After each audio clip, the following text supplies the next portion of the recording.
Have you ever wondered why some women live alone? No boyfriend, no partner, not even seeming like they're looking for one. The answer isn't loneliness, lack of options, or heartbreak. It lies in something more uncomfortable, more unsettling, something that deconstructs everything we were taught about a woman's role. Because when a woman chooses to be alone, she isn't getting lost. She's finding herself, and that kind of self-discovery doesn't come with applause, likes, or company. It comes with silence, strength, and a kind of freedom most people still don't understand. No, she's not lonely. She's selective. She's not cold. She just got tired of burning for people who never wanted to feel the warmth. There's something profoundly threatening about a woman who doesn't need a relationship to feel whole. Because that shatters the logic of control, dismantles the myth of emotional dependency, and reveals a brutal truth. Most men don't know what to do with a woman who doesn't need saving. And most women are still learning to recognize themselves in that silent yet deafening mirror of power. Carl Jung once said that everything we deny in ourselves becomes part of our shadow. And many of these single women are actually a reflection of the collective shadow. They are what many dream of becoming, but few have the courage to embody. They don't scream for love. They whisper their choices. They don't put themselves on display to attract attention. They retreat to preserve themselves. They're less interested in charming princes and more in their own peace. And that makes people uncomfortable, because while the world demands urgency to be with someone, these women have discovered the power of being with themselves. The woman who lives alone without a boyfriend isn't lost. She's operating on a different level, a level where nothing is begged for. It's chosen, where approval isn't needed, presence is enough. And maybe that's why she sparks so much criticism, so much judgment, so many attempts to label or explain her. But what many still don't understand is that behind her apparent absence is a presence that fills, that transcends, that challenges the emotional status quo. She doesn't want just any kind of love. She wants something that doesn't shrink her. And until that comes along, she stands strong, whole, complete. Maybe you don't get it right now. Maybe you think it's exaggeration, pride, or emotional damage in disguise. But deep down, way deep down, there's a question inside you, a quiet one that pulses even when you try to ignore it. What if that silent path is actually the only one that leads to the most important kind of love? The one that starts with you. The silence that surrounds a woman who lives alone is not emptiness. It's a sanctuary, and those who don't understand the value of that space often call her cold, distant, or even arrogant. But what few people see is that she didn't build that fortress to shut the world out. She built it to not lose herself. Carl Jung also said that everything we don't face in ourselves, we end up projecting onto others. And maybe that's why so many women still confuse solitude with absence, when in reality it can be the fertile ground for self-discovery. While most people look to fill themselves through external connections, this woman turned her gaze inward. And there, in the vastness of her own unconscious, she faced the ghosts she avoided for years. Childhood wounds, unspoken abandonments, attachments disguised as love. Her decision to be alone didn't come from an open wound, but from a scar that finally healed. She didn't stop believing in love. She just stopped accepting what others called love when it only made her feel smaller. This woman knows chaos. She's loved until she lost herself. She's given too much. She's begged for crumbs that never should have been offered in the first place. But at some point she woke up. And that awakening wasn't sudden. It was a series of disappointments that stopped hurting and started teaching. What you see now isn't coldness. It's emotional maturity. And maturity is scary because it demands presence, depth, and truth. She doesn't want just any company. She wants reciprocity. She's no longer attracted to promises but to real presence. So maybe that's why she seems unreachable to many. Because she doesn't want to be saved. She wants to be seen. And that takes more than charm or sweet words. It takes courage to dive into the depths where few dare to go. And that's where many give up. Not because she's difficult, but because she's whole. And when a woman becomes whole, she awakens two extremes in the world: admiration and fear. Admiration from those who are also seeking that wholeness. Fear from those who still live in halves, waiting for someone else to make them feel complete. She doesn't want to complete anyone. She wants to overflow alongside someone who has also found themselves. Until then, she remains alone, not by fate's whim, but out of loyalty to her own soul. This woman isn't hiding, she's protecting herself. There's a vast difference between isolating and preserving oneself. But the world doesn't easily accept a woman like this. A world that still preaches happily ever after only exists in pairs. A world that distrusts those without a partner, as if that were a sign of failure. Carl Jung once said that where convention rules, there's little room for authenticity. And this woman doesn't live by convention, she lives by essence. She hears phrases like, "You're too picky," "You should be more open," "Nobody's perfect," and she smiles a calm, steady, almost ironic smile because she knows what many call picky is simply the bare minimum, the minimum it took her decades to realize she deserves. She's not looking for perfection. She's looking for someone mature enough to love without destroying, someone who's done the inner work she has already faced. And let's be honest, that's not something you find on just any street corner. The discomfort she causes isn't in what she says, it's in what she represents. She's living proof that it's possible to be happy without depending on anyone else.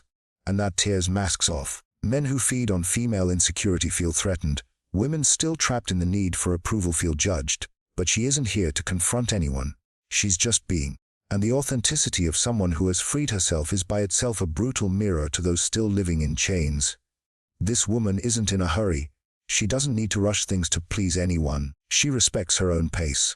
And for that she stirs a silent fury in a society that wants everything now. She wants depth while the world chases distractions. She wants presence while the world offers only shallow availability. She longs for soul-level bonds while everyone else is trying to look interesting on the next Instagram story. And when she says no, it's not a game, it's truth. When she walks away, it's not drama, it's self-defense. When she chooses to stay home instead of going out with someone empty, it's not arrogance, it's clarity. And that clarity earned through pain and surrender is her greatest revolution. Because she doesn't live to please, she lives to be. And that simple act, being, is what makes her so dangerous to the system. Perhaps what unsettles people most about this woman isn't her solitude. It's the peace she's found within herself. Carl Jung taught that those who look outward dream, but those who look inward awaken. And it was precisely that inner journey that she took. It wasn't easy. It was a grueling process of stripping off masks, facing the ghosts of emotional dependency, and rebooting herself piece by piece. She no longer defines herself through the eyes of others. She sees herself through her own eyes. And that changes everything. How many times have you wondered if being alone is freedom? How many times have you felt the need to justify yourself for not having someone by your side? This woman has felt that too. She once thought there was something wrong with her for being alone in a world that idolizes couples, even unhappy ones. But one day she understood it's better to be alone than to be invisible in a relationship. And that day she made a pact with herself. Never again would she accept less than what she truly deserves. Her path is not a straight line. There are days of doubt, moments of nostalgia, nights of deep silence.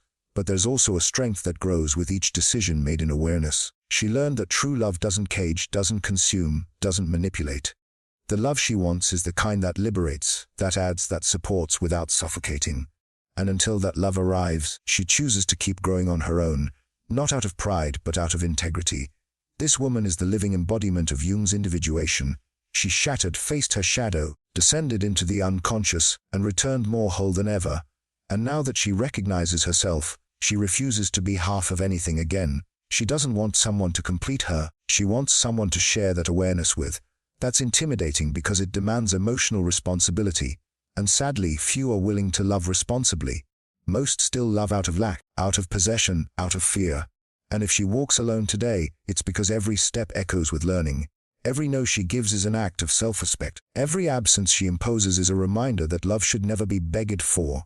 She no longer needs to prove anything to anyone. And that certainty born from the deepest part of her soul transforms everything around her. Because a woman who has rediscovered herself becomes dangerous, not because of her weapons, but because of her clarity. The woman who lives alone without a boyfriend is not the same woman who once begged to be loved. Something inside her broke, and it was precisely that break that set her free, because sometimes only in collapse does the soul find its new form. Carl Jung used to say that the tree that grows to heaven must also have roots that reach down to hell, and that's exactly what she lived through. She descended into the hell of her own story, faced ancestral fears, inherited pain, traumas that weren't just hers but those of all the women who came before her. She broke cycles. She said no to relationships that repeated the same toxic script. She learned that it wasn't her job to heal anyone, save anyone, or accept crumbs out of fear of being alone. And when she stopped accepting less, the world tried to convince her she was wrong. But she stood her ground. First with uncertainty, then with awareness, and finally with invulnerability, because someone who has lived in their own abyss no longer fears absence. She learns to nourish herself with silence, to warm herself with her own presence. She's not unreachable. She simply no longer allows herself to be invaded. There's a world of difference between opening your heart and letting yourself be torn apart. She opens, yes, but only for those who come in truth, not with rehearsed speeches or empty promises. She's seen enough to tell the difference between presence and performance. Her intuition has become sharp. Her energy is a filter. She can sense from afar what lacks depth, and she doesn't hesitate to walk away. Her transformation isn't superficial. It's archetypal. It's as if she's tapped into an ancient wisdom, an old memory that weren't born to serve, but to express, not to be shaped, but to overflow. And in accessing that memory, something awakened in her, a wild woman, intuitive, emotionally sovereign, a woman who, though alone, is far from lost. She's in communion with something greater, with her own destiny. And no matter how much they try to reduce her with labels, cold, difficult, distant, nothing sticks because she no longer lives to fit in. She lives to expand. She no longer fights for attention. She radiates presence. She's no longer waiting to be chosen. She does the choosing. And that reversal of logic confuses those who still try to control the feminine. But she's no longer there. She's already crossed the threshold.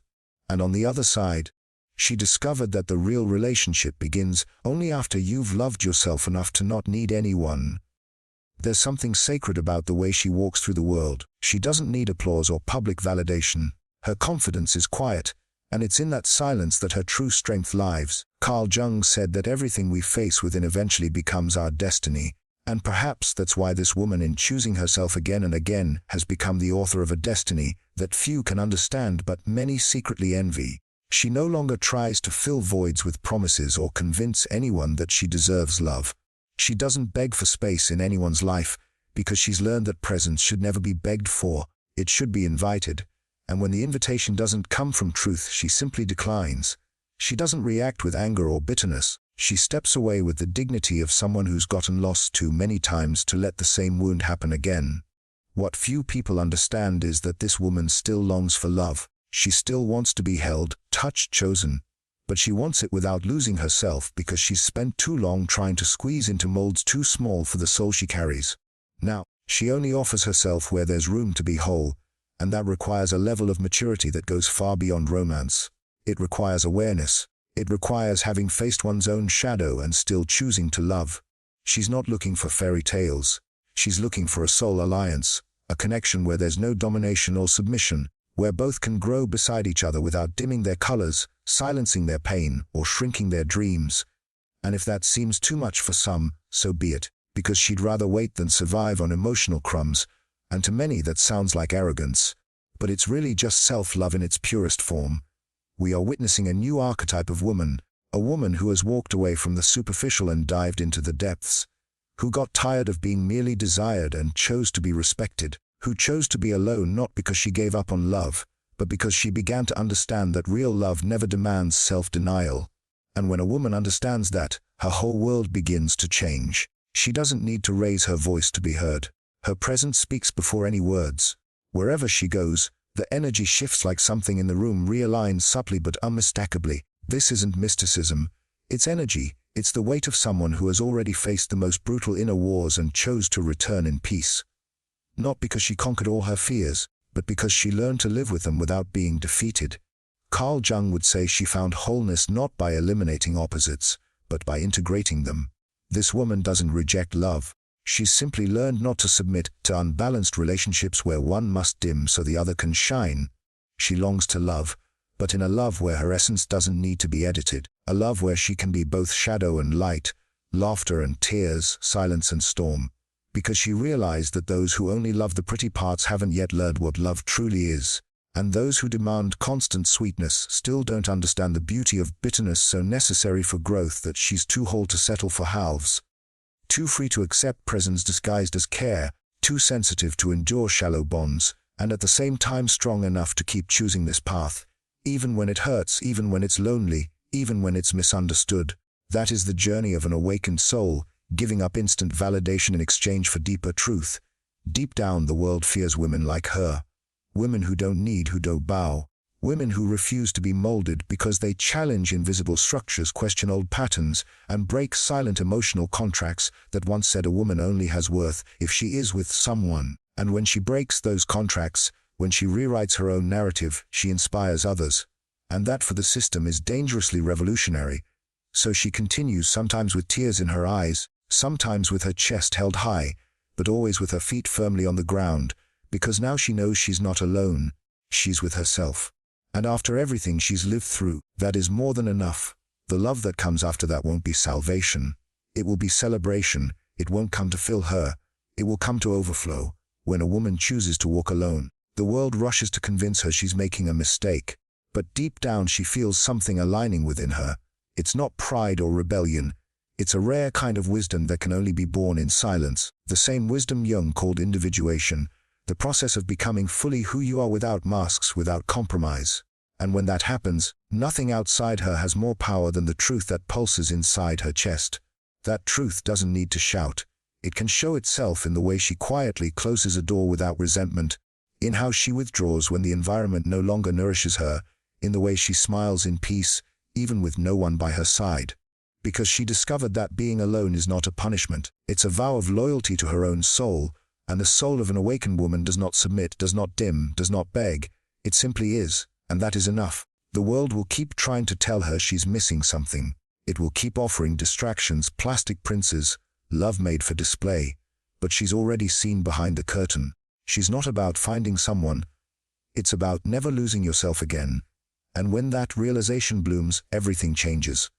Desire becomes discernment, lack becomes choice, waiting becomes a path, and what once hurt now teaches. What once bound now sets free. You can feel it deep inside, that stirring, that spark. Maybe it's a memory, an old wound, a nostalgia that never made sense. Maybe it's the image of a woman you once knew or the woman you've become.